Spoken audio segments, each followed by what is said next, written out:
premier jour où je suis arrivé, j'ai vu plusieurs personnes venir me saluer. Jusqu'au jour où je commençais à m'interroger parce que trop de personnes me saluaient, m'appelant Andy. There is a problem? OK. On m'appelait Andy. Alors, ce qui s'est passé, c'est que je n'étais pas Andy. Je n'étais nullement Andy et je ne serai jamais Andy. Mais des femmes me saluaient et m'appelaient Andy. On m'arrêtait près du temps où je travaillais, on m'appelait Andy. Et un jour, un pilote s'est accoudé sur la portière et a commencé à me parler. Et quand il a réalisé qu'il s'était trompé, il a présenté des excuses. Un jour, j'allais à un enterrement. Une dame est sortie en courant de son bureau pour me dire qu'elle veut me voir. Alors, ne comprenant pas ce qui se passait, je lui ai dit rapidement, parce qu'elle est à un enterrement,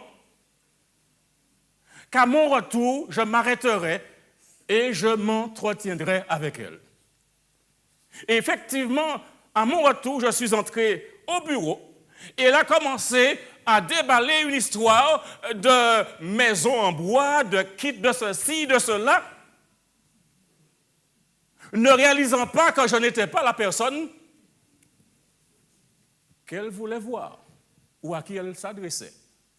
Et j'ai dû expliquer gentiment qu'elle s'était trompée. Mais ce jour, dans un autre quartier de cette même ville, un petit garçon, alors que je conduisais, m'a appelé « Uncle ». Alors là, j'ai commencé vraiment à me soucier. Parce que si un petit garçon, me voyant passer, m'appelle « Oncle », c'est que vraiment, je le ressemble. Ou alors, il me ressemble. Mais d'une manière ou d'une autre, je n'étais pas le vrai Andy, je n'étais qu'une contrefaçon. On assiste aujourd'hui à beaucoup de contrefaçons au niveau du monde. Par exemple, peu de temps après le passage de Jésus-Christ sur la terre, un certain soldat juif mercenaire appelé Bar Kokhba chercha à convaincre les Juifs qu'il était le vrai Messie. Et il se vanta de vouloir délivrer Israël des Romains. Et il a même frappé une monnaie sur laquelle il était écrit « à la libération de Jérusalem ». Il conduisit une armée infortunée, mais la défaite fut totale. Après une lutte de 3 ans et demi contre les Romains, ce fut l'extermination complète. Et lorsque l'on remonte dans le temps, chaque siècle, on trouve des faux messies qui font leur apparition. Ils se volatilisent dans l'histoire. Et on pourrait ce soir donner beaucoup d'exemples. Vous en connaissez, n'est-ce pas? De personnes qui se sont fait passer pour des messies, disant qu'ils sont ceci, qu'ils sont cela.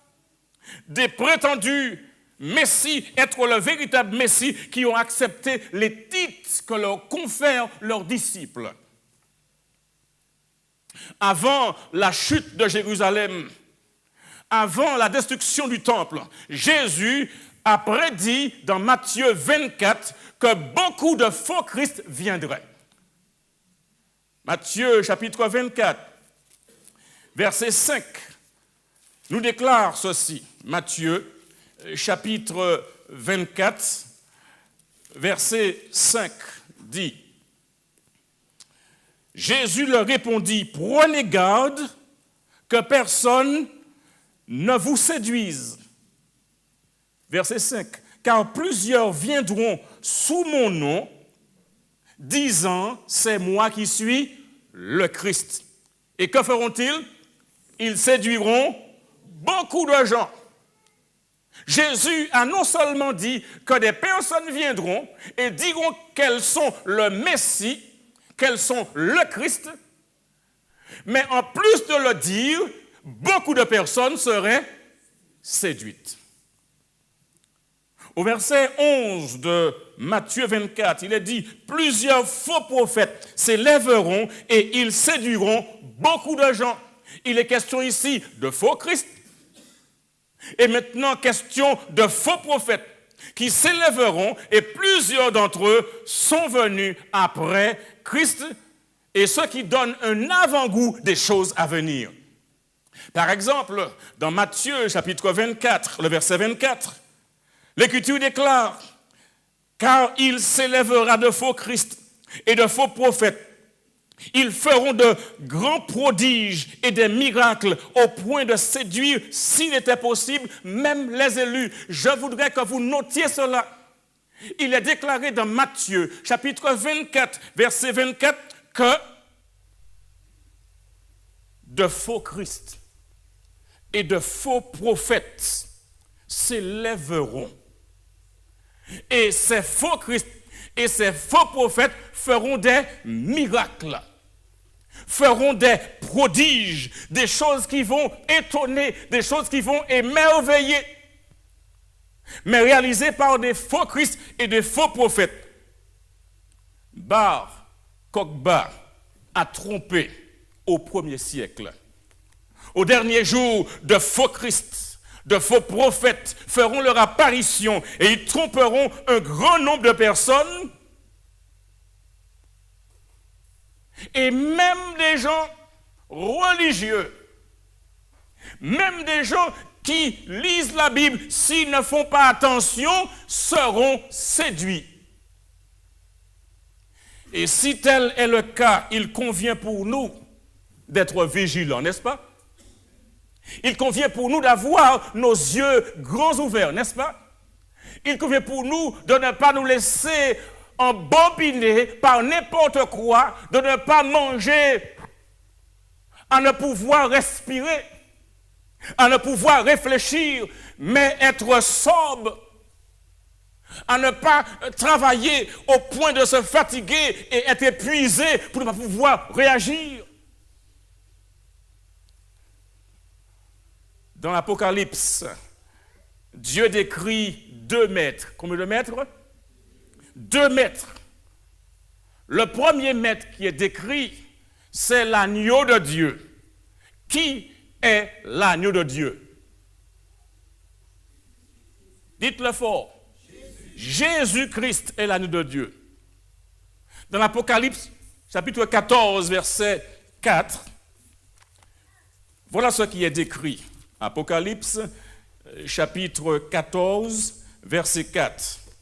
Il est dit, au verset 4, ce sont ceux qui ne se sont pas souillés avec des femmes, car ils sont vierges. Ils suivent l'agneau partout où il va. Ils ont été rachetés d'entre les hommes comme des prémices pour Dieu et pour l'agneau. Il y a des gens qui suivent l'agneau partout où il va. Ils adorent l'agneau. Ils aiment l'agneau. Ils sont loyaux à l'agneau. Mais il y a aussi dans l'Apocalypse la présentation ou description d'un pouvoir appelé la bête. Le pouvoir de la bête qui est décrit dans le chapitre 13 de l'Apocalypse. Et je voudrais vous inviter chez vous à passer du temps à lire le chapitre 13. Il est question de plusieurs bêtes, mais dont une bête particulièrement présentée à partir du verset. C'est une bête qui monte de la terre. Le verset 11 du chapitre 14. 13, merci. Vous pourrez donc lire tout le chapitre et comprendre qu'il y a 2 pouvoirs. Le pouvoir tel mentionné dans Apocalypse 14, verset 4, qui est représenté par l'agneau, et tous ceux qui suivent l'agneau, qui adorent l'agneau, sont obéissants à Dieu et sont donc le bon groupe. Mais il y a un autre pouvoir, le pouvoir de la bête. Un faux Christ, apparaîtra un antéchrist. Il essaiera de tromper les chrétiens engagés. Il a déjà le monde. Et si vous ne connaissez pas le véritable Messie, vous ne reconnaîtrez pas la contrefaçon. Je voudrais ce soir que vous soyez vraiment éveillés. Si vous ne connaissez pas le vrai Messie, vous ne connaîtrez pas la contrefaçon. Vous savez une chose, les banquiers, ils n'étudient pas les fausses monnaies, ils étudient la vraie monnaie. Ils ne se spécialisent pas à détecter la fausse monnaie, mais ils se spécialisent à reconnaître la vraie monnaie. Si nous voulons échapper aux séductions de ces faux Christ, de ce faux prophète, il nous faudra nous spécialiser dans la connaissance de Jésus-Christ. Il nous faut connaître l'original. Il nous faut connaître Jésus. Il nous faut passer du temps avec lui. Il faut le contempler. Ce soir, je voudrais examiner de plus près le véritable Messie. Comment s'appelle-t-il, le véritable Messie? Jésus-Christ. Après, nous allons étudier l'Apocalypse afin de comprendre, à identifier la contrefaçon. D'abord, nous allons étudier les prédictions qui identifient Jésus. La Bible renferme beaucoup de prédictions relatives à Jésus. En étudiant, une énigme se pose à nous, parce que Jésus réclame être plus qu'un homme juste. Jésus est plus qu'un philosophe éthique. Jésus est plus qu'un bon enseignant. Jésus a déclaré dans Jean chapitre 6, verset 38, ce pourquoi il est descendu. Il est dit dans Jean chapitre 6, verset 38, et nous lisons dans l'Évangile selon Saint Jean, chapitre 6, verset 38, il est dit « Je suis descendu du ciel pour faire quoi? Non ma volonté, mais la volonté de celui qui m'a envoyé. » Jésus a annoncé la couleur. Il n'est pas venu pour être à la solde des hommes, mais il est venu pour faire la volonté de celui qui l'a envoyé. Et celui qui l'a envoyé, c'est Dieu le Père. Non pas ma volonté, mais celle du Père. Et tous ceux qui suivent Jésus doivent comprendre qu'ils ne sont pas dans une démarche où ils font leur propre volonté, mais où ils font la volonté de Jésus. Jésus dit, il a vécu avec le Père depuis l'éternité. Jésus dit, je suis le grand je suis. Et les Juifs ont compris ce qu'il voulait dire. Et c'est pourquoi ils tentèrent de le lapider. Mais Jésus a déclaré, je suis descendu du ciel. Il revendique être Dieu en chair. Maintenant, si Christ n'était pas Dieu, alors l'offre de la vie éternelle n'aurait aucun sens. Parce que seul Dieu, l'auteur de la vie, peut donner la vie éternelle. Si le Christ est juste quelqu'un de bon, de bien, un bon prof moral, un grand philosophe, il peut être utile de le suivre, mais cela ne signifie pas grand-chose. Mais si Jésus est Dieu, le rejeter signifierait perdre la vie éternelle. Maintenant, il y a un seul Messie. Et je voudrais nous inviter, nous aider à le découvrir dans la parole de Dieu. Dans Jean chapitre 5, verset 39, Jean chapitre 5, verset 39, dit, or, chapitre 5, verset 39, vous sondez les Écritures parce que vous pensez avoir en elles la vie éternelle. Ensuite, ce sont elles qui rendent témoignage de moi. En d'autres termes, les Écritures nous parlent de Jésus. Les Écritures indiquent la personne de Jésus. Ce sont elles qui rendent témoignage de moi. Du temps de Jésus, il n'y avait que l'Ancien Testament. Et Jésus rappela à ses disciples, les prophéties prouvent que Christ, le véritable Messie. Et c'est pourquoi il faut étudier les prophéties en sorte que nous puissions détecter, identifier comment Christ est le vrai Messie, en quoi il est le vrai Messie. Examinons quelques prophéties. La vie de Jésus était une vie prédite longtemps à l'avance. Vous avez entendu? La vie de Jésus a été prédite longtemps à l'avance. Maintenant, vous connaissez ce qu'on appelle une biographie. Une biographie. Eh bien, c'est un récit de la vie d'une personne. Maintenant, à quel moment, habituellement, on rédige une biographie? Eh bien, la plupart des biographies sont rédigées après la mort, n'est-ce pas? Cependant, il y a des gens qui font leur autobiographie, n'est-ce pas? En ce qui concerne la biographie de Jésus, elle a été rédigée avant qu'il ne vienne sur terre. Avant même qu'il ne naisse ici sur terre. La vie de Christ, nous savons, divise toute l'histoire en combien de parties? 2 parties. Aujourd'hui, les années avant sa naissance, comment on les appelle? Toutes les années qui sont avant la naissance de Jésus, on appelle ça quoi? Avant Jésus-Christ.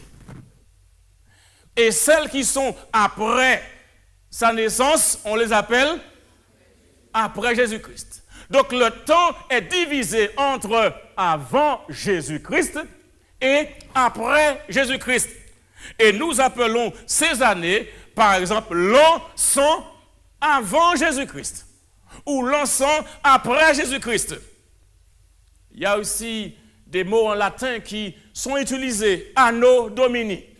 Et ça signifie en l'année de notre Seigneur. Et quand vous allez, par exemple, prendre un certificat de naissance à Sainte-Lucie, eh bien, ils vont écrire 1958 de l'année de notre Seigneur. Ils vont écrire d'une manière particulière. Ainsi, l'histoire est en vérité tout simplement l'histoire de Jésus. Puisque avant Jésus et après Jésus, l'histoire, c'est en vérité l'histoire de Jésus, l'histoire que nous examinons ce soir. Parce que longtemps avant sa naissance, les prophéties furent écrites, sa vie fut révélée à l'avance. Et les prophéties parlaient du lieu de sa naissance. C'est vrai que des gens ont choisi d'être nés dans telle maternité. Mais ça se pourrait que le jour de l'accouchement, que la maternité change. Ou bien même que cela ne sera même pas dans une maternité, mais sur l'autoroute. Ou dans un avion. Ce qui est beaucoup plus rare, n'est-ce pas? Parce qu'il y a une date limite où on doit voyager lorsqu'on est en grossesse. Mais il est dit ici que la naissance de Jésus avait été prophétisée, prédite, le lieu de sa naissance, comment il naîtrait, même aussi la trahison et comment il mourrait. Commençons de façon logique. La plupart des biographies commencent par le lieu de naissance, n'est-ce pas? Le prophète Michée, quel prophète j'ai dit? Michée est un prophète de quelle partie de la Bible? L'Ancien Testament.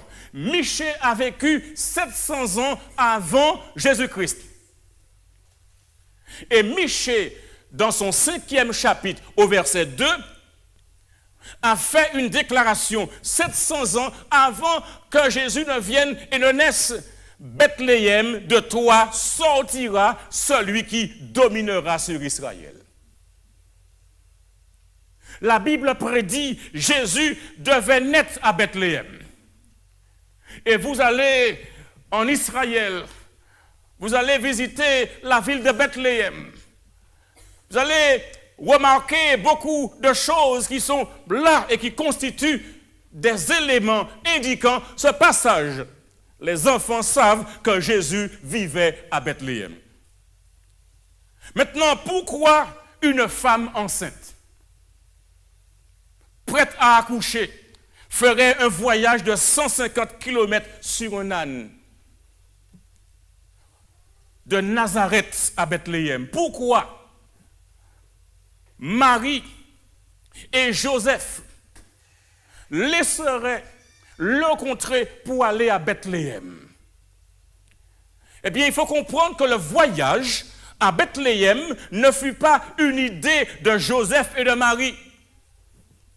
Le voyage de Bethléem de Nazareth à Bethléem n'était pas une idée qui est venue comme ça. Quand on est en grossesse, sur le point d'accoucher, ce n'est pas le moment de faire un voyage de 150 km et surtout à Dodane. Eh bien, simplement, parce qu'il y avait un décret promulgué par César Auguste qui fit déménager la famille à Bethléem. Exactement dans la nuit de la naissance du Christ. Et Bethléem était une petite ville.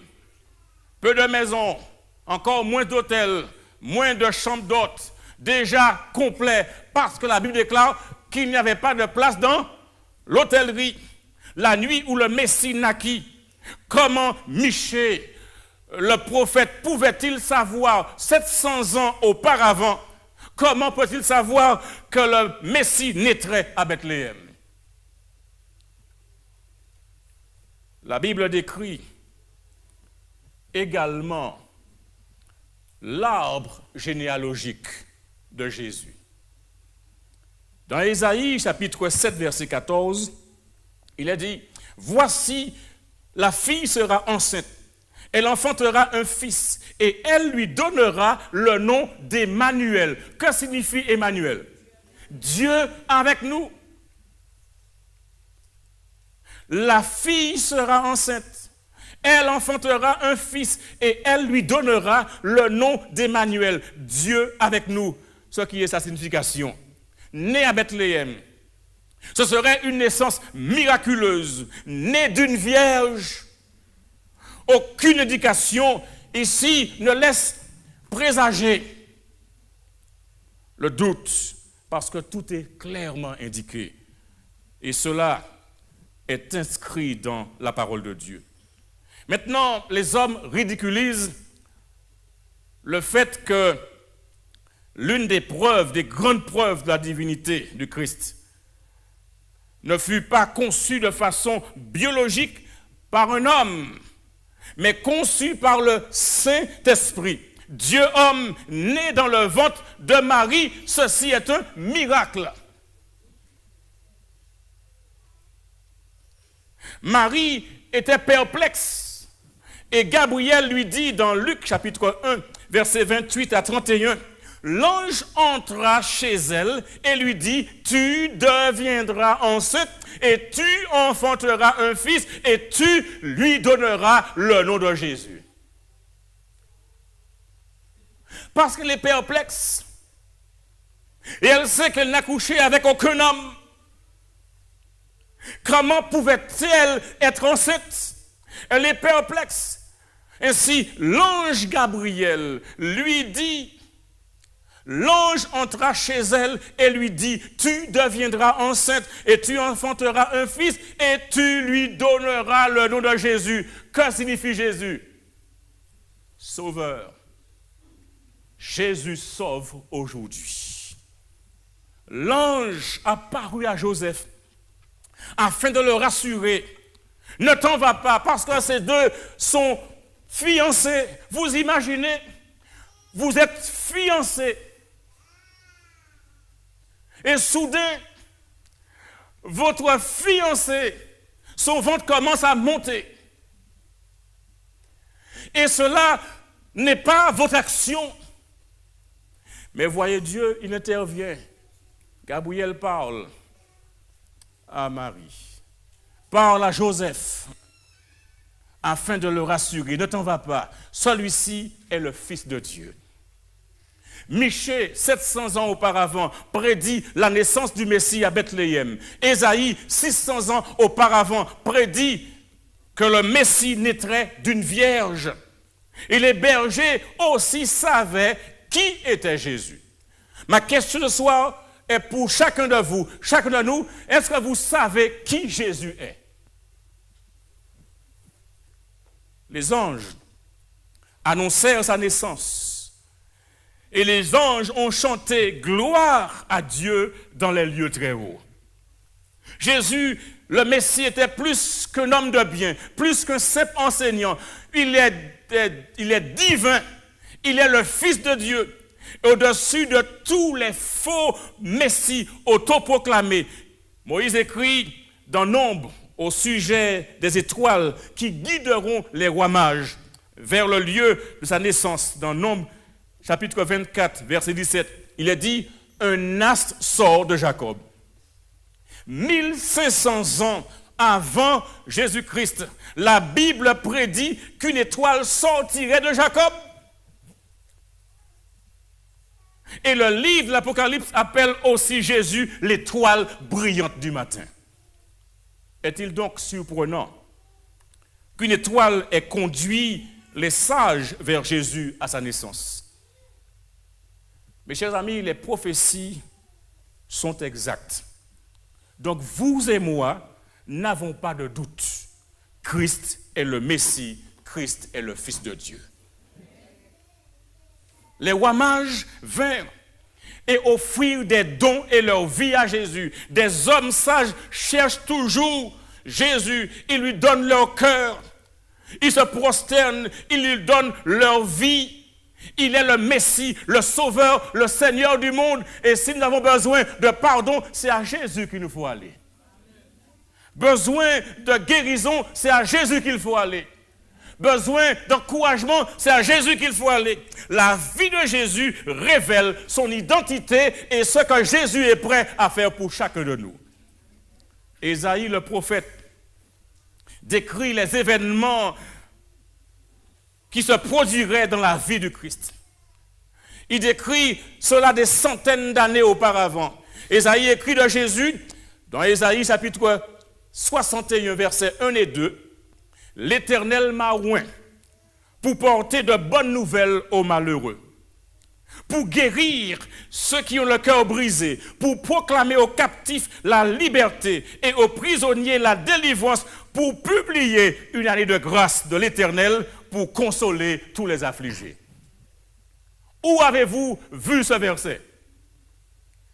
Lorsque Jésus, dans Luc 4, il se lève et il prend le rouleau, il entre dans la synagogue le jour du sabbat et il se leva pour faire la lecture. Et Jésus, il va lire cette portion de l'Écriture, ce qui s'adressait à lui, qui le concernait, parce que Jésus est celui qui est venu pour apporter une bonne nouvelle aux malheureux. Jésus est celui qui est venu pour guérir ceux qui ont le cœur brisé, pour proclamer aux captifs la liberté, aux prisonniers la délivrance, pour publier une année de grâce de l'Éternel et pour consoler le cœur des affligés. Et Jésus l'a fait. Il prêcha la bonne nouvelle aux condamnés. Il pardonna, il enleva le fardeau de la culpabilité, il libéra, il enleva le chagrin et les soucis, il guérit les cœurs brisés, il donna de l'espoir à ceux qui avaient perdu des êtres chers dans la mort. Jésus ressuscita même des morts. La Bible dit qu'il viendrait afin de proclamer aux captifs la liberté. En effet, le Christ a accompli les prophéties d'Ésaïe. Il toucha les yeux des aveugles et ces derniers purent voir. il guérit les malades. Et partout où Jésus allait, il apportait la vie. Partout où Jésus allait, il apportait la santé, la guérison. En tant que Messie, Jésus apportait la paix de l'esprit. Il pardonnait les péchés. Seul Dieu peut pardonner les péchés. Vous m'avez entendu? Seul Dieu peut pardonner les péchés. Jésus, le Dieu homme, pouvait pardonner les péchés. Maintenant, si Jésus n'était pas le Messie, il doit être un blasphémateur.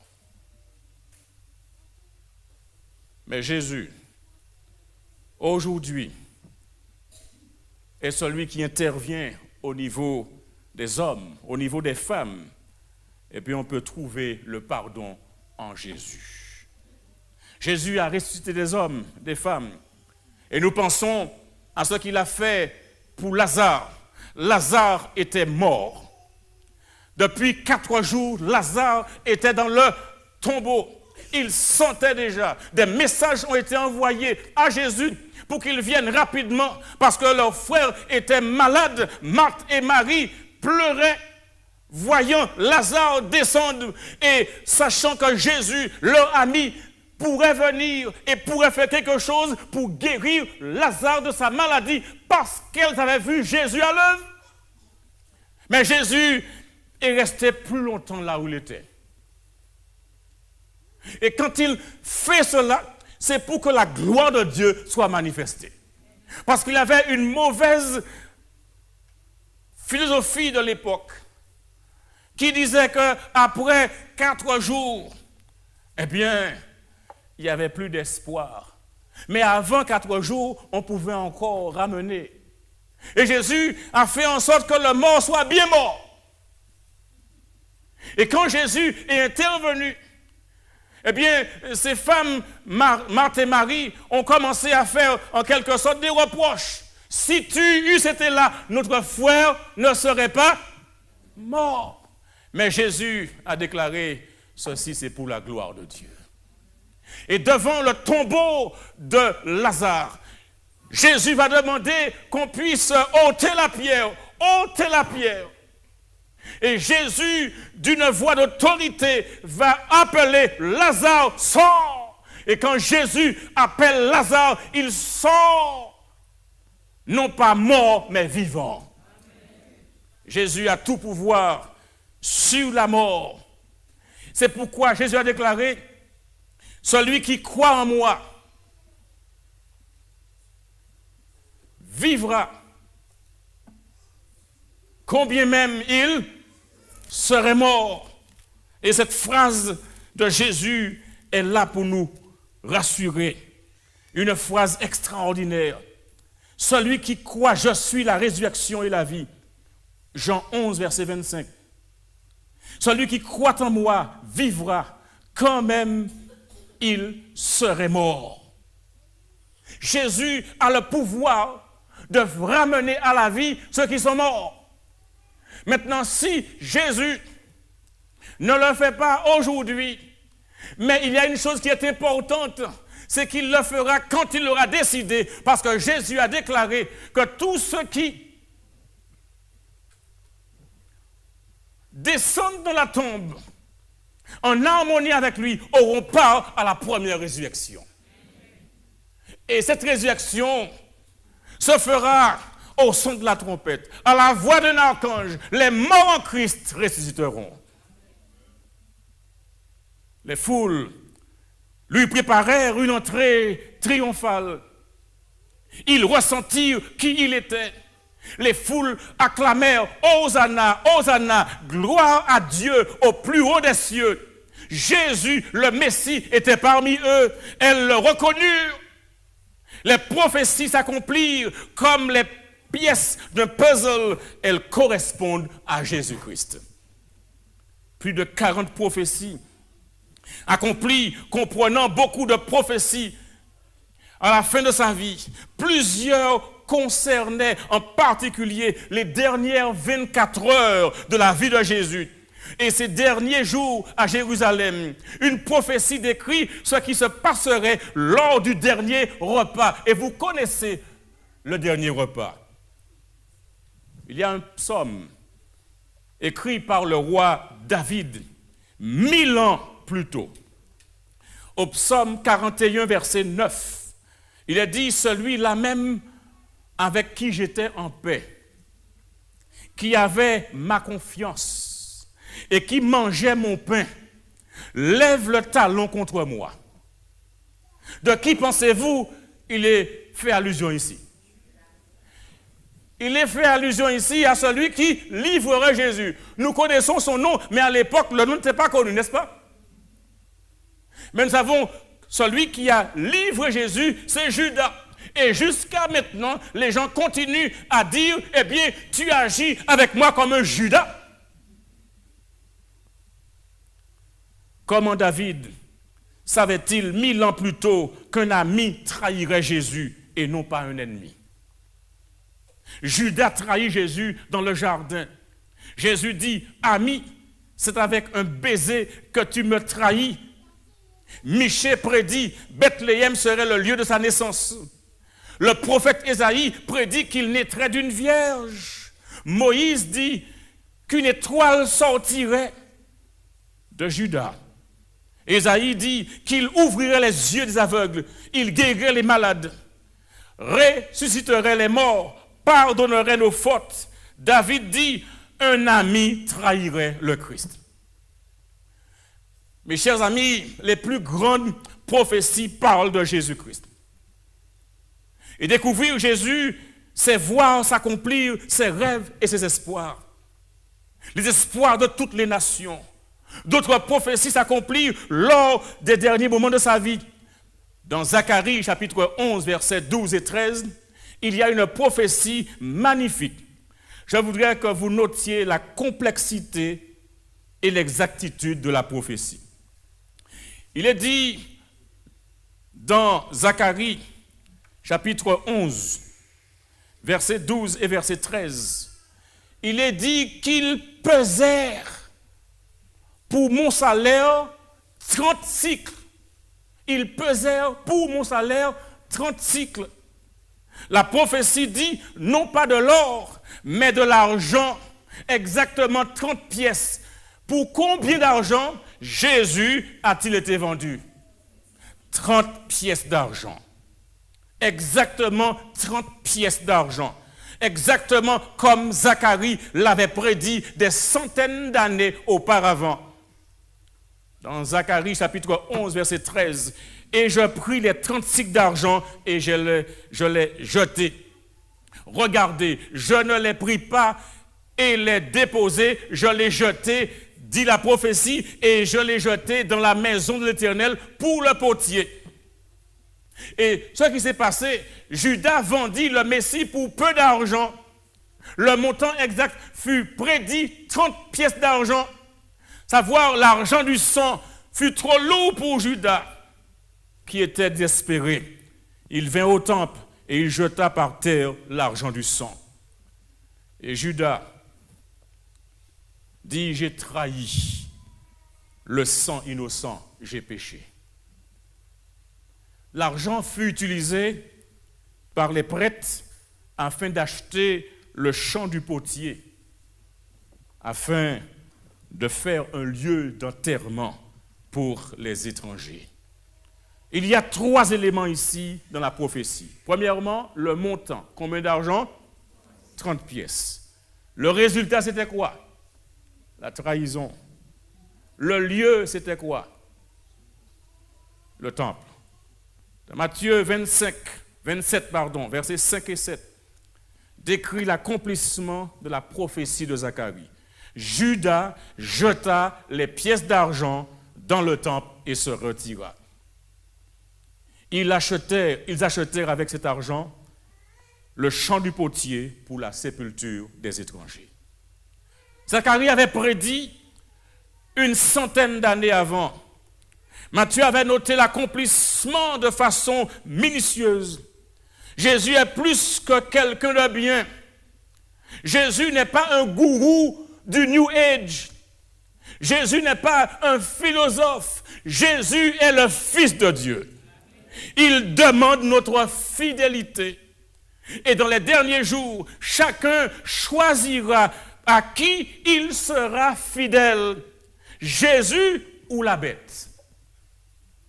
Chacun sera d'un côté ou de l'autre. Mais comprenez, mes chers amis, rejeter le Christ équivaut à être fidèle à la bête et à son pouvoir. Isaïe nous donne une autre prophétie magnifique. Au chapitre 50, verset 6, il dit « J'ai livré mon dos à ceux qui me frappaient et mes joues à ceux qui m'arrachaient la barbe. Je n'ai pas dérobé mon visage aux ignominies et aux crachats. » C'est Isaïe qui prophétise ici.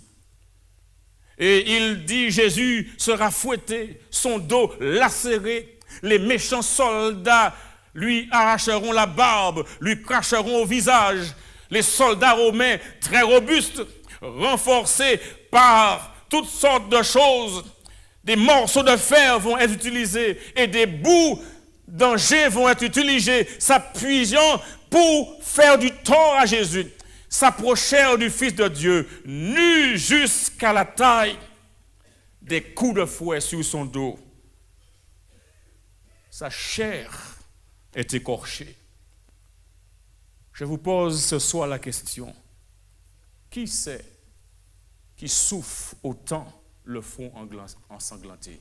Qui est celui qui souffre autant avec du sang sur son front, du sang dans sa main, du sang sur son pied, du sang sur son côté? Qui est celui qui a souffert?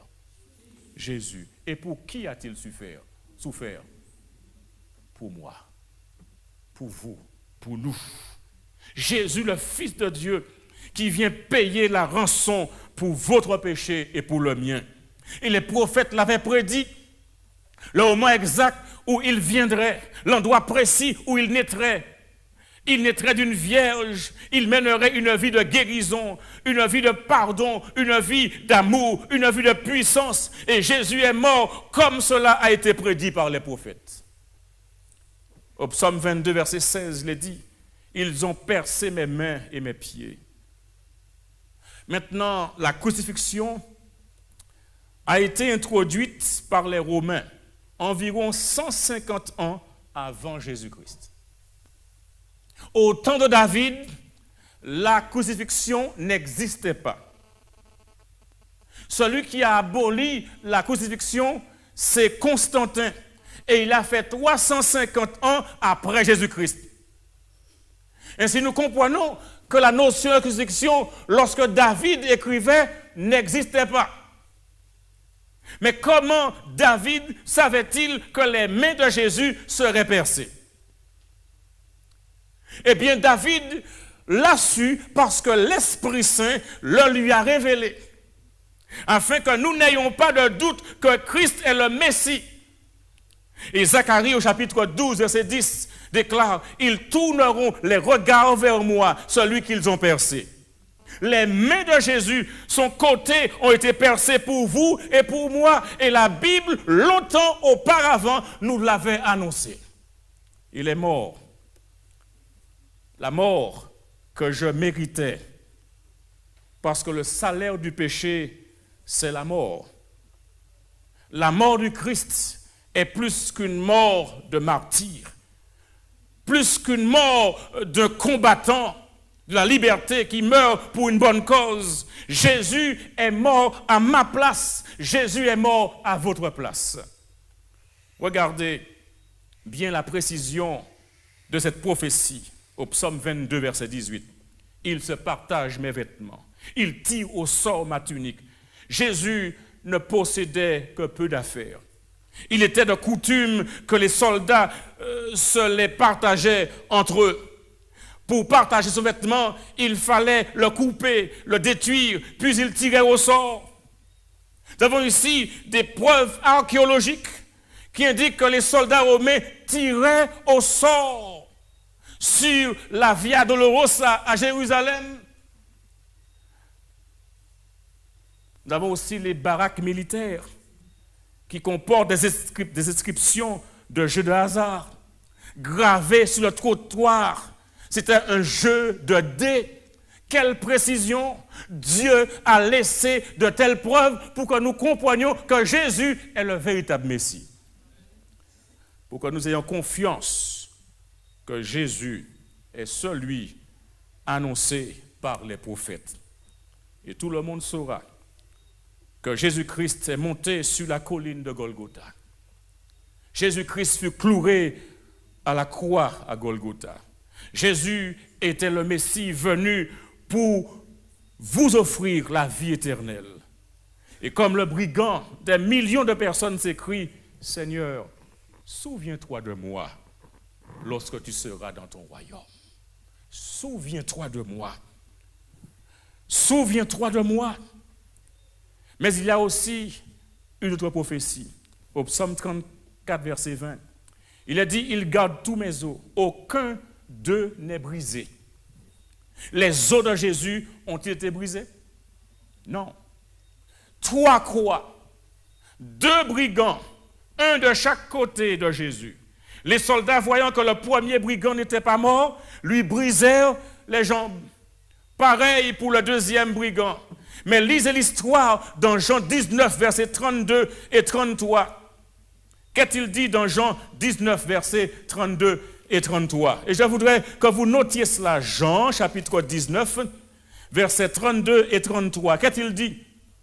Les soldats vinrent donc et ils rompirent les jambes du premier, au premier, puis à l'autre qui avait été crucifié avec lui. S'étant approché de qui? De Jésus, et le voyant déjà mort, ils ne lui rompirent pas les jambes. Et cela avait été prédit. Les os de Jésus ne seraient pas brisés.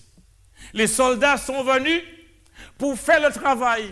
Ils ont brisé la jambe du premier brigand, du deuxième brigand. Mais quand ils sont arrivés à Jésus, ils ont découvert que Jésus était déjà mort. Et ses jambes ne furent pas brisées. Les os de Jésus ne furent pas brisés. Et David, 1000 ans auparavant, en a parlé. Les os de Jésus ne seraient pas brisés. Michée, 700 ans, disait où Jésus naîtrait. Moïse, 1500 ans, disait que les rois mages, guidés par une étoile, iraient l'adorer. David, avant que le supplice de la crucifixion soit inventé, ses mains seraient percées, dit-il. Ésaïe dit Jésus naîtrait d'une vierge. Et la Bible, mes chers amis, nous donne une déclaration que l'histoire a vérifiée. La Bible est inspirée par le Saint-Esprit. Jésus n'est pas un homme ordinaire. Jésus est le véritable Messie. Des millions sont venus à la croix. Des millions ont trouvé le pardon. Marie-Madeleine, adultère, vint à la croix et trouva le pardon. Simon de Cyrène vint d'Afrique. Des gens de toutes nations vinrent sans préjugés à la croix. Des soldats romains, des juifs, des grecs, des agriculteurs, des pêcheurs, des fermiers, des hommes instruits ou peu instruits, des aveugles, des paralytiques, des malades. Ils venaient non pas pour la théorie, mais ils venaient pour le pardon. Ils venaient pour la vie éternelle. Ils venaient pour la rédemption. Ils retrouvèrent en Jésus la solution qu'il leur fallait. La plupart des biographies se terminent avec la mort du héros. Mais lorsque Jésus fut enlevé de la croix, et quand Jésus fut mis dans la tombe, il n'y resta pas. Jésus ressuscita ce dimanche matin, le premier jour de la semaine. Jésus sortit vainqueur, glorieux du tombeau. L'apôtre Jean, je vous ai dit, au verset 25, chapitre 11, rapporte ce que Jésus a dit, « Je suis la résurrection et la vie. Celui qui croit en moi vivra quand même il serait mort. » Croyez-vous en Jésus? Mettez-vous votre confiance en Jésus? Avez-vous encore des doutes quant à l'authenticité de Jésus? Croyez-vous ce soir que Jésus est le véritable Messie? Croyez-vous ce soir que Jésus est celui qui vous donne le pardon, qui vous donne la vie éternelle? Croyez-vous ce soir que Jésus est Dieu parce qu'il n'y a que Dieu qui pardonne? Réalisez-vous ce soir votre besoin de Jésus? Avez-vous compris l'importance de connaître Jésus? Il y a de faux Christ et de faux prophètes annoncés par la Bible qui sont venus dans le monde. Et dans l'original grec, lorsque Pierre parle, ça signifie qu'il y a énormément de faux prophètes. Énormément. C'est pour cette raison qu'il nous faut approfondir les Saintes Écritures. C'est pour cela qu'il faut passer du temps à étudier la Bible. Parce que beaucoup viendront avec des choses intéressantes, mais pour séduire. Vous connaissez ce qu'on appelle mouchas? Qu'est-ce qui ressemble?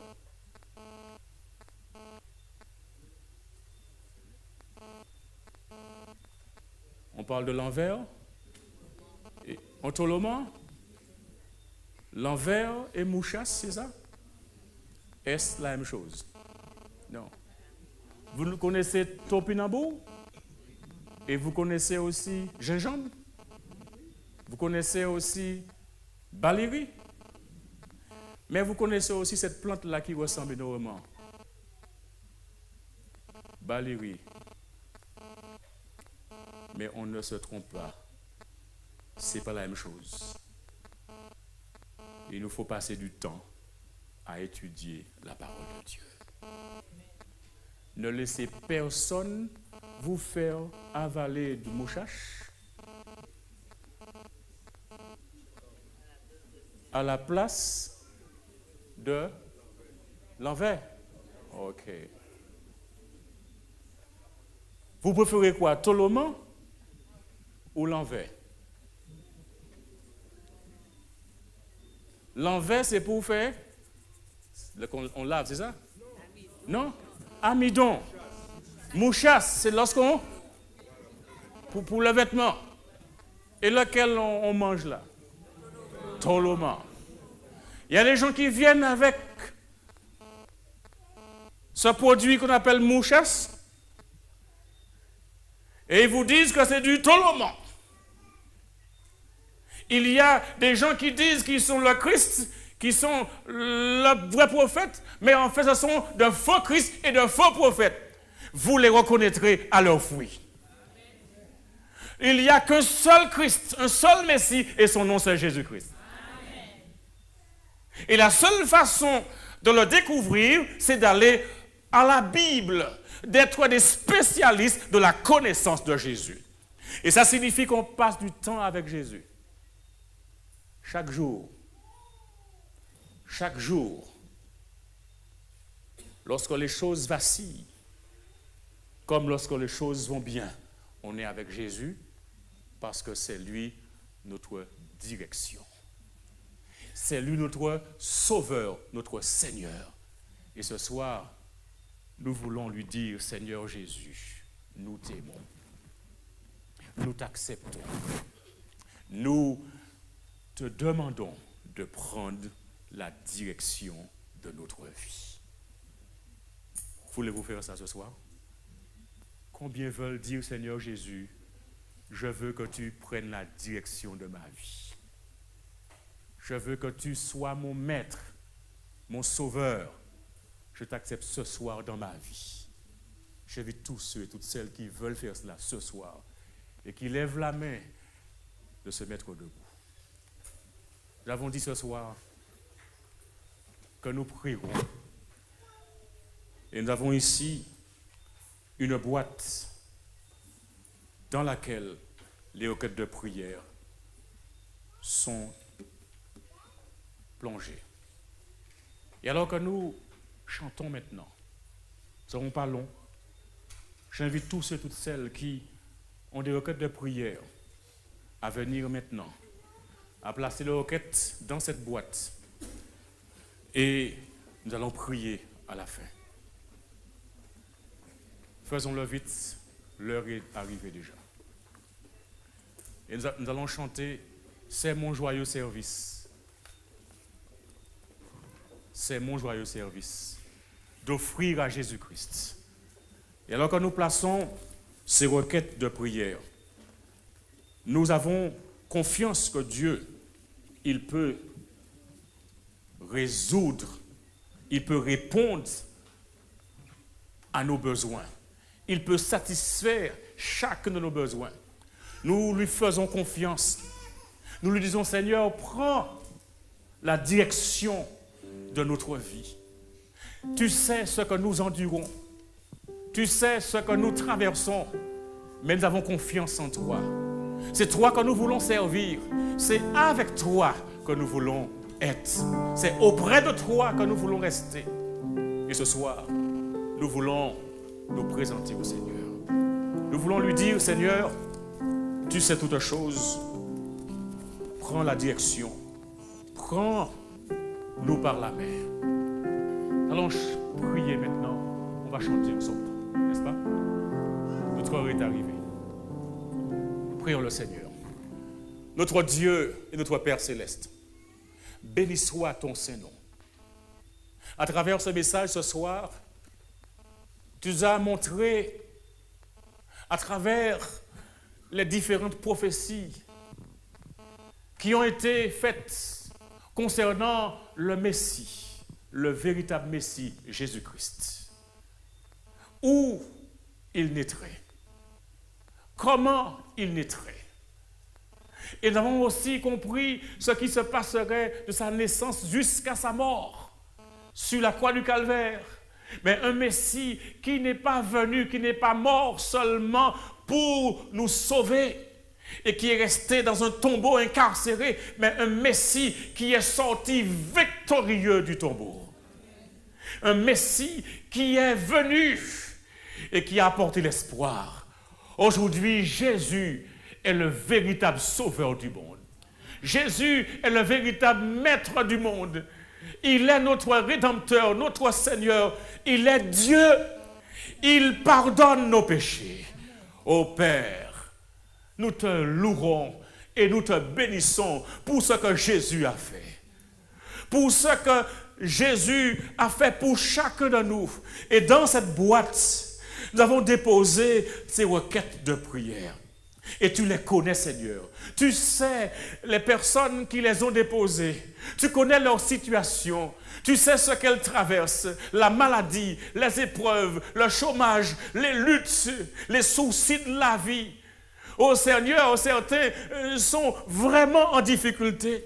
Et ils font à toi, appel à toi. Ils ont confiance en toi. Viens dans leur vie, Seigneur. Et apporte la réponse. Apporte, Seigneur, la force dont ils ont besoin et permets qu'ils ne doutent pas, mais qu'ils aient pleine confiance en toi. Et même quand les choses de la vie vacillent, lorsqu'ils ne voient pas comment ils vont pouvoir s'en sortir, qu'ils fassent confiance à Jésus, qu'ils fassent confiance à sa parole et qu'ils avancent par la foi, même quand ils ne voient pas le chemin. Ô Seigneur, nous confessons devant toi nos fautes, nos péchés. Tout ce que nous avons sécrété qui était contraire à ta volonté. Tout ce que nous avons fait qui était pas en harmonie avec ta parole. Nous confessons nos péchés, nos mauvaises pensées, mauvaises paroles, mauvaises actions. Nous confessons toutes nos fautes, Seigneur, et nous te demandons humblement, dans le nom de Jésus, de nous pardonner. Purifie-nous, lave-nous dans le sang de Jésus qui a coulé à la croix du Calvaire pour que nous ayons la vie éternelle. Remplis-nous de ton Esprit Saint. Prends la direction de ta vie et façonne-nous à ton image. Recrée en nous, Seigneur. Mets en nous un esprit bien disposé. Reconstruis-nous, Seigneur. Et prends-nous par la main et conduis-nous sur le chemin de l'éternité. Envoie ton peuple maintenant avec ta paix, avec ta protection, avec tes bénédictions à profusion et l'assurance de ton pardon. Te prions dans le nom précieux de Jésus et pour ta seule gloire. Amen.